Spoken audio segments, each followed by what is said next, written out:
Hey, friends, welcome into the Leadership Sandbox. Today, I'm going to say something leaders desperately need to hear. Your team is probably not burned out from the workload. They're exhausted from the bad behaviors you keep allowing, exhausted from the drama, exhausted from the gossip, exhausted from the emotional inconsistency of you, passive aggressive coworkers. And then there's the leaders that avoid those difficult conversations and the teams that keep adapting to those unhealthy behavior patterns over and over and over again. And here's the dangerous part that most leaders, most organizations keep trying to solve with wellness programs, pizza parties, team building, and other, motivational content, while completely ignoring the emotional exhaustion caused by the tolerated behaviors around the office, the tolerated dysfunction. Friends, people can survive hard work. What they cannot survive long term is working in environments where bad behavior is allowed to keep breathing, keep building. And so today in the sandbox, we're going there. We're diving in because if your healthiest employees are emotionally drained and disengaged or quietly checking out, there's a very good chance it's not burnout, it's behaviors from others. I'm Tammy J. Bond. Let's get real in the sandbox today. Welcome in. Let's be truthful, friends. I'm going to be that truth teller that most employees are not exhausted because they worked that extra hour or those extra 5 hours on Tuesday. They're exhausted because they never know what version of their boss they're getting. One employee hijacks every meeting. Accountability depends on a title. Gossip spreads faster than clarity. And leadership keeps protecting everyone without actually working to fix the root problem. They're protecting people everyone else has to recover from. That is exhausting. And the reason this matters is because emotional exhaustion builds, it compounds, it expands, it doubles, it triples. People start filtering themselves, their thoughts, their experiences through past emotions and past experiences, withholding ideas and withholding confronting challenges because we only avoid those difficult conversations and they stay quiet in meetings and they let everybody else around them talk, emotionally detaching from the work, from the environment, not because they stopped caring, but because they're tired of navigating unnecessary behavioral chaos. And here's the leadership mistake. Organizations keep labeling this as burnout. No, burnout is often the symptom. Bad behavior is the infection. Burnout is the outcome of something that was allowed to fester for a long period of time that we never addressed. So everyone knows who the people are, right? They know who it is. And here's where the part leaders don't always want to admit. Most teams already know exactly who the problem is in the office. The employee that everyone tiptoes around on eggshells, the manager whose mood controls the room, the high performer who gets results but destroys trust in the process, the gossip, the passive aggressiveness from one coworker leads and overflows into a truly dysfunctional and sometimes aggressively so environment. It's the emotional detonator, if you will. And everybody knows who that person is with their finger on that button. And when leadership refuses to address it, the teams learn something very dangerous. We're expected to adapt to dysfunction, right? We're expected to adapt around dysfunctional behaviors and just, quote, let them be them because they're just direct or they're just emotional. We just know what to expect from them. Well, those behaviors, they bleed over. They overflow into other areas, which starts building resentment. Because healthy people, healthy employees start asking themselves, why am I the one consistently adjusting to the bad behavior of other people? Why am I consistently adjusting to or sitting within behaviors that are toxic that get protected and defended? And eventually, those healthy people, they stop stepping up. They stop offering up their emotional energy in that environment, and they sit quietly.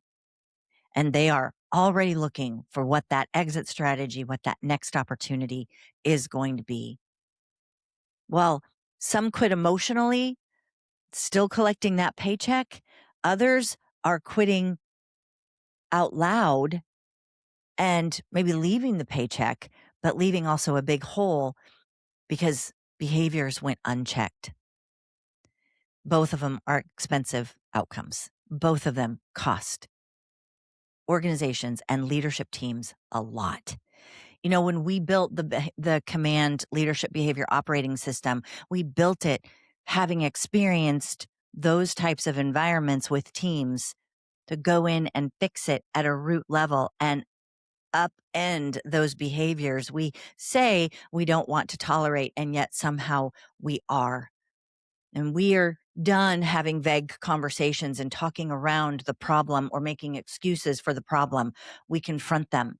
We establish with teams what's acceptable behavior, what those guiding principles are, what's not acceptable behavior, what accountability actually looks like, and how we know we've got it, and then how you as leaders reinforce it and reinforce those standards consistently. Because when behavior is not clearly anchored, dysfunction fills the gap. Say that again, Tam. When behavior is not clearly anchored, and I will say healthy behavior is not clearly anchored, dysfunction fills the gap every single time. So I want to go a little bit deeper with you in the next minute. Bad behavior survives where leadership hesitates every time. You pause, you pull back, and you don't take action immediately on a bad behavior. You just offered up a survival tactic for the people that are causing it. And I know that it's uncomfortable. And I also know that it's true because every day a leader avoids the conversation with that person and makes excuses and softens accountability or says, well, too much time has passed, or well, that's just how they are, or well, fill in the blank after the well. Wells are deep, right? So are the excuses, and the standard erodes. And friends, avoidance, that's not kindness, right? Clarity is. Avoidance is not leadership either. Addressing discomfort is. Avoidance in leadership disguised as patience is also unhealthy. And that right there, I'm guessing somebody kind of needed to hear that today, whoever my avoider is in the back of the room. Strong leaders don't protect people from accountability and responsibility in their performance plans. And even before we get to a performance plan, in the daily, weekly expectations, they protect the team from the repeated dysfunction, from the behaviors that we say we no longer tolerate. And there's a big difference in that. And if leaders don't confront, if you as the leader don't confront early when that behavior pops up, teams start creating survival strategies, and that looks like silence and disengagement and emotional withdrawal and finger pointing and passive aggressiveness, all those things, gossip, right? All the workarounds that we talk about, we whisper about, and we send snap or send Slack channels, or we send text messages during meetings, right? To like continue to fester the dysfunction, or to be frustrated, but then I can't go to my leader because my leader's not going to address it. And that's not teamwork, and that's not optimizing your team outputs.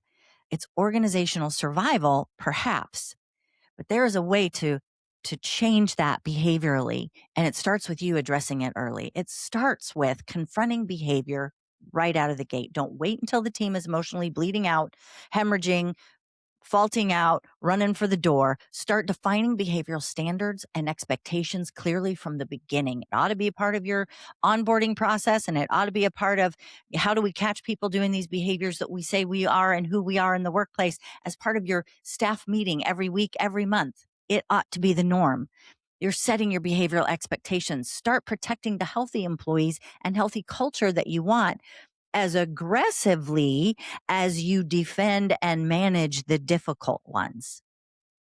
That shift alone changes the conversation in your team environment and in your organization. And then number 2, I want you to stop rewarding toxic high performers.